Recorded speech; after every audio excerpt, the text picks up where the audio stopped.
da FCA determinada quantidade de capacidade operacional. Já está toda calculada. Inclusive faz parte da revisão da 4131, que foi feita pela 4160. É o anexo 2 da 4131. Você se referiu até que era um anexo bem extenso. Não, agora é uma folhinha só, onde eu dou a capacidade para a FCA passar. E está com toda a memória de cálculo lá. Eu coloco no quadrinho qual é o plano de transporte da FCA que ela me informou nos próximos 5 anos. Eu já tenho esse dado. A partir de 2018, eu prevejo um crescimento de 3,5% ao ano, em cima desses mesmos valores. E essa produção de transportes em TKU eu transformo em trens no PIL. É uma conta simples. O chamamento público, que nós já falamos, né, que a manutenção de trecho, aproveitamento, utilização do leito, e concluído o procedimento de devolução e não havendo outra destinação dos trechos, a FCA poderá retirar materiais não passíveis de reaproveitamento para o DENIT. O DENIT é que tem que indicar a solução que quer dar para isso aí. Desmontar e retirar a superestrutura altamente instalada, devendo reempregar quantidade equivalente à retirada. Aqui foi questionado um trecho, né, 1.760 quilômetros. Eu não sei responder essa dúvida de vocês. Eu quero supor que seja algo interferente com o cálculo dos 760 milhões. Porque um dos estresses que tem nessas negociações aí é exatamente a propriedade sobre o material metálico retirado, que não é barato. Então, na verdade, aquele item da resolução significa que está se dando um direito à FCA de retirar 1.760 quilômetros de trilho, desde que ela reponha em outras linhas. Talvez por carência do próprio material metálico. E, na verdade, é trilho, né?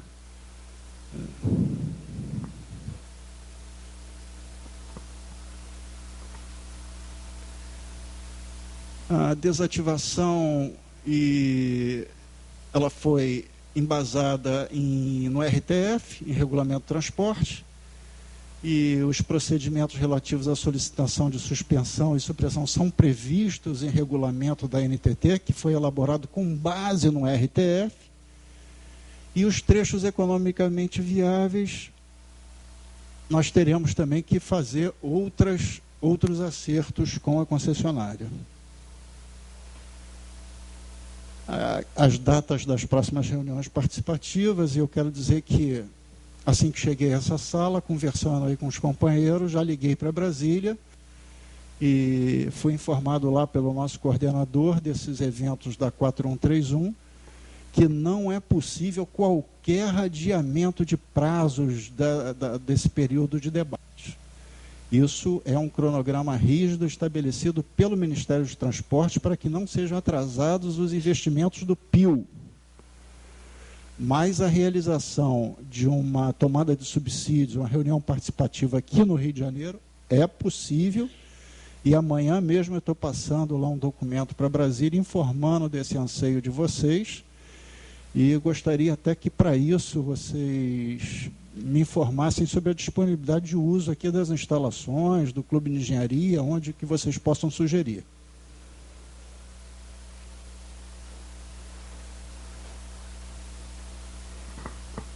Essa é uma breve mensagem, né, que eu gostaria de botar para vocês, que está nas paredes da Universidade de Salamanca, na Espanha. Voe tão alto que um dia você alcança. Esses são os meus contatos aqui no Rio.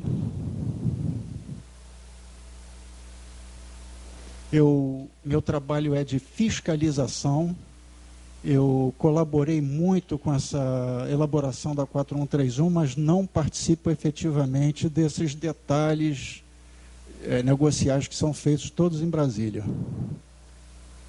Muito obrigado.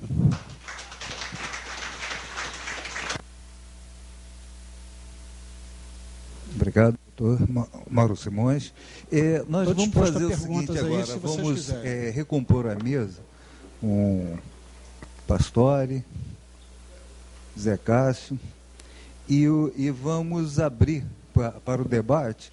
Eu recomendaria o seguinte, que as perguntas que fossem feitas, né, elas fossem de uma maneira rápida, para que todos pudessem participar.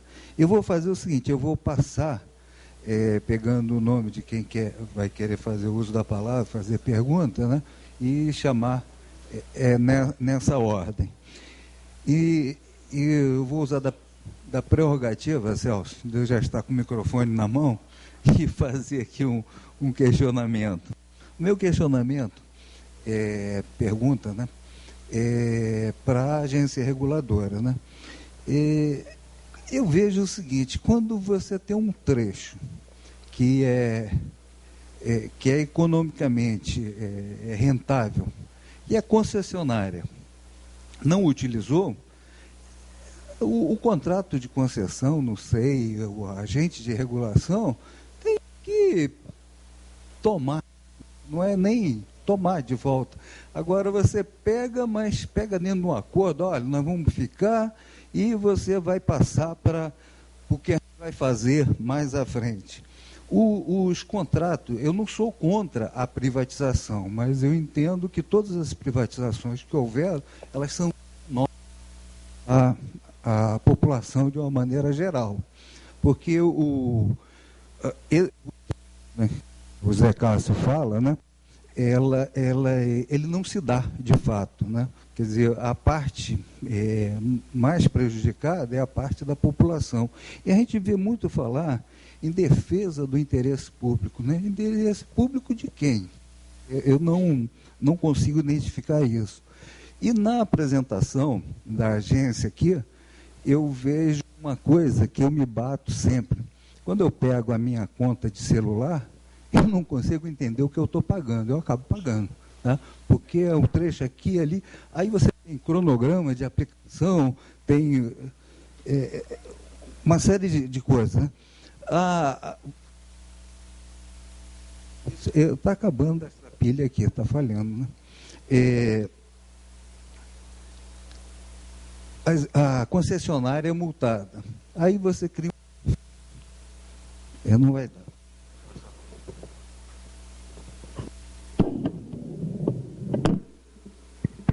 Termo de ajuste de conduta, né? E aí? Criou o termo de ajuste de conduta, não é cumprido e a multa fica para lá, então a fiscalização não existe. Eu entendo o seguinte, a agência, por exemplo, no caso do trecho, onde você tem os trilhos lá, o TR-32, que a agência tem que baixar a norma, regulando que naquele período, naquele trecho, só pode passar a carga de tantas toneladas e fiscalizar. Não pode passar além disso, né? E, para finalizar, dizer que o clube está à disposição. A proposta que a Regina fez no início, eu achei sensacional, de criação de um fórum permanente em defesa da ferrovia. O clube está aberto, tanto para audiência pública, como para reuniões, encontros, se caso for criado. E, César, passar para o próximo. Enquanto isso, quem quiser se inscrever, eu vou pegando o nome. Mauro, você me falou no meu nome. O meu nome é Celso, eu sou ferroviário e sou advogado. O que eu queria levantar é mais sobre o aspecto jurídico, constitucional, do que propriamente de números e trechos. A Constituição Federal, não só a de 88, mas as anteriores, sempre prevêem que o transporte, seja de ferrovia, seja rodoviário, seja marítimo, ele é da União Federal. por questões de segurança e por questões sociais. Isso está sendo esquecido no Brasil. Então, quando você citou o caso da cegonha, é uma vergonha, é um trocadilho, uma brincadeira, porque a União Federal deveria determinar que aquele transporte de carro de uma fábrica que também fabrica ônibus e fabrica caminhão tinha que ser por ferrovia, não a opção comercial. Isso tem que ser uma determinação da União Federal. Então, o que está me parecendo nessa conversa, e o fórum acho que vem muito a calhar para se discutir isso, é uma questão de autoridade do Brasil. O Brasil está perdendo a autoridade. A concessão não é uma disponibilidade absolutamente total para que o concessionário faça o que bem entenda. A União tem que ter o domínio da determinação do que é importante para o nosso país. Nós estamos perdendo a nacionalidade, perdendo o nosso direito de ser um país que defenda a sua integridade. Por quê? Nós estamos transferindo e deixando ao léu que as coisas aconteçam. Então, as nossas rodovias, como o pastor levantou, estão congestionadas, as nossas ferrovias estão abandonadas, venha bem o PIL, não é? Ou outro nome que seja, não gosto muito desse nome, outro nome que seja, com ferrovias modernas. Quando vai ser, a gente não sabe, mas, na verdade, eu gostaria de lembrar isso. O Brasil, o transporte no Brasil é prerrogativa da União Federal. E isso é indelegável, indelegável. Ela pode fazer concessão a nível econômico, mas ela pode determinar também a utilização dos trechos de acordo com suas conveniências de segurança e suas conveniências sociais.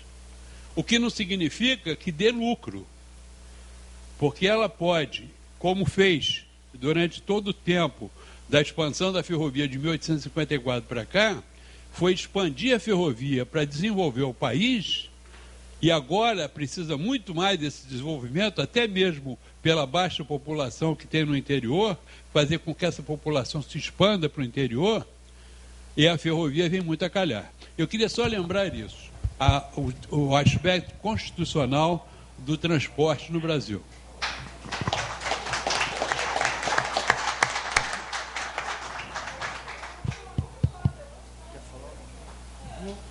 Olha só, foi distribuído um formulário para quem quiser fazer pergunta por escrito. Quem quiser pode encaminhar. E quem até fez por escrito e quiser falar aqui, pode se inscrever. Eu estou aceitando a inscrição aqui. O próximo, eu, né? Alcibiades, você quer que eu comente? Depois o Marcelo. Quer que eu comente aí? Alô? Quer que eu comente? Uma sistemática aqui. Você tinha comentado que as multas, assim, não está, que não vai para... Não, as multas continuam valendo. Tá. Eu não sei se você aceitaria o seguinte, a gente ter 3 pessoas fazendo pergunta e depois a gente passa para a resposta. Okay. Tá, o Euler, aí depois dele, aí você... Sobre... aqui na inciso 6º, a FCA fará retirada de material metálico dos trechos a serem devolvidos em montante correspondente a 1.000.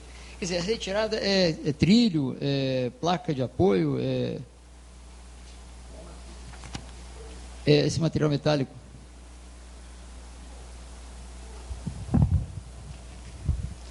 Tem que tomar um pouquinho cuidado que esse inciso 6º ele foi alterado pela resolução 4.160. Eu anotei, você estava falando antes, estava escrito mais ou menos isso, desmontar e retirar a superestrutura atualmente instalada. Da malha ferroviária devolvida em montante correspondente a até 1.760 quilômetros. devendo reempregar esta quantidade em outro trecho. Quer dizer, que então, ela vai continuar operando. Então, a FCA, ela, ao mesmo tempo, ela decide o que é inoperante, ela decide o que vai ser desativado, e ali para frente, quer dizer, decide com a anuência da NTT, o procedimento de devolução. Certo. A devolução do trecho, o trecho passa à administração do DENIT. Sim. E o DENIT, então, vai permitir que ele retire até 1.760 quilômetros de trilhos para que ele coloque em outro trecho que ele esteja mantido em operação. Ótimo. Então, quer dizer, se ele retira, para mim, no mapa, ele passou a borracha naquela linhazinha ali. Certo? Veja só. E ainda não é proibido pela Constituição? Mas aí é que está o negócio. O que você chama de concluído o processo de devolução? Para mim, conclusão desse processo é a substituição do trecho pelo PIL. Como é que eu vou tirar a linha se não está substituído o trecho? Então, eu falei no início da minha exposição que esse era um tema que eu não saberia responder precisamente para vocês. Tá legal. Vou anotar, já anotei, e vou procurar saber. Tá legal. Mas imagino assim, se fosse eu deliberando, a conclusão da devolução para mim é a substituição pelas novas linhas do PIL. Mas a minha preocupação era justamente essa, que é erradicação. Se for autorizado tirar... Não é erradicação. Não, cuidado com esse termo, porque erradicação depende de autorização legislativa. Então, mas se tirou o trilho, se tirou... Aqui, substituição de trecho. Não, mas se tirou a superestrutura, erradicou. Não, eu substituí o trecho, eu melhorei ele. Não, substituiu não, aplicou em outro lugar. Não aí estou falando desse material, estou falando do trecho onde eu vou retirar o trilho. Aquele trecho ferroviário, ele está sendo substituído por uma outra linha paralela a ele, que é uma linha do PIL. Entendeu? Mais ou menos. Tem um projeto do PIL. Mas aqui não fala isso. Aqui não fala isso, aqui fala que vai ser autorizado, aqui dizendo desmontar e retirar, não fala que vai ser com essa cláusula de obrigatoriedade de ser aplicada exatamente num trecho paralelo, entendeu? Eu pessoalmente eu usaria essa figura de linguagem. Para mim, concluir esse processo de devolução é a substituição dessas rotas pelas novas linhas do PIL. Pois é, mas aqui não consta. Consta a palavra concluído. Eliane Leão,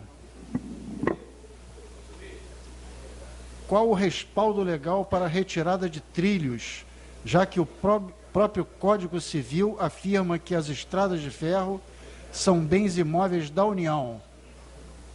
Se é da União, não meta a mão.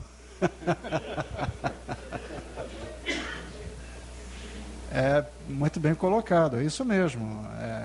Eu não quero erradicar nada, eu quero substituir para melhorar. Eu quero fazer um plano de integração logística do nosso Brasil, onde efetivamente eu possa erradicar todo o entrave para que eu realize o transporte da forma mais eficiente possível. Eu quero ter bitolas únicas, eu não quero ter interferências com cidades, eu quero melhorar minha eficiência energética, até mesmo por uma necessidade do protocolo de Kyoto. Eu quero tornar a ferrovia um modo competitivo, mais competitivo em relação à rodovia. Nós vivemos no transporte uma situação de mercado. Eu só consigo sobreviver em mercado se eu for competitivo. Essa mentalidade da ferrovia estatal, ela não existe mais. A ferrovia é privada, é um comércio, ela presta um serviço público. Ela presta um serviço público, tem que prestar de qualidade, mas ela visa lucro,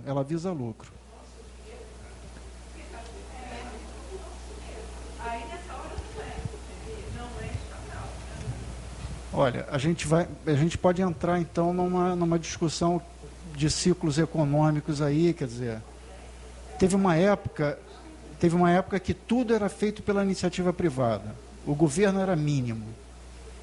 Isso aí gerou uma briga enorme no mundo inteiro de classe proletária e capital. Vieram as guerras. Chegou-se à conclusão que aquele modelo econômico não prestava. Aí partimos para um segundo ciclo econômico, onde tudo deveria ser para o Estado porque o empresário não prestava. Era o capital. Aí se estatizou tudo. Isso foi no mundo inteiro, não estou falando só do Brasil, não. No mundo inteiro. No Brasil, nós chegamos na década de 80, com total crise de financiamento do Estado, telefonia, ferrovia, energia elétrica, até siderurgia. Até que surgiu uma mulher lá na Inglaterra que falou, pô, não é nada disso. A Margaret Thatcher, ela falou, não é nada disso, a gente tem que chamar os empresários de volta. Aí foram para Washington, assinaram lá o protocolo de Washington e, no meu parecer, chamaram no Brasil uma Constituição de 1988 dizendo que era para a redemocratização do país, mas não era não. Era para resolver os problemas de financiamento do Estado. Tanto que os maiores debates na Constituinte foi exatamente esses processos de privatização. A redemocratização já estava feita. Não, era para redemocratizar. Que redemocratizar? Era para privatizar. Então, todo o nosso arcabouço jurídico foi para chamar o empresário de volta. E vamos criar as agências reguladoras para evitar chegar naquele primeiro nível do ciclo econômico lá depois. É isso que a gente faz. Não se iluda. Nós vivemos economia de mercado.